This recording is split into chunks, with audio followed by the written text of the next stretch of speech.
زملكاوي يا عمرو، اسمع. زملكاوي. آه آم، بس انا في حاجه بتجنني. ايه؟ ايمن منصور في ماتش السوبر في جوهانسبرج 94، الكاميرا جت على عمرو اديب، اه. كان واقف في المدرج اه. وما كانش فرحان. امم ده ليه؟ مش عارف والله، لو جبت اللقطه دي، انا اللقطه دي مجنناني. هو ما كانش يعرف ان الكاميرا عليه، اه. واجهته ما كانش بيحتفل. واجهته مش بالموضوع ده. عارف، انا خايف يطلع ويكون بعد كل ده يطلع اهلاوي. احلف. مش عارف. وكمين ده كده يبقى ايه ده؟ خلي بالك، ده هو ده يعملها، لان هو ايه، الزمالك بالنسبه له ماده حلوه قوي بيلعب بيها في الميديا لا يا راجل. يعمل اي حاجه.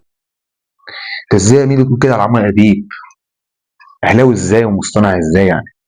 يعني كل اللي بيعمله عمرو اديب ده في الشو ده من ورا قلبه كده هو اهلاوي؟ لا حول ولا قوه الا بالله. مش عارف اقول لك وحياة ربنا يعني. أنا مش عارف.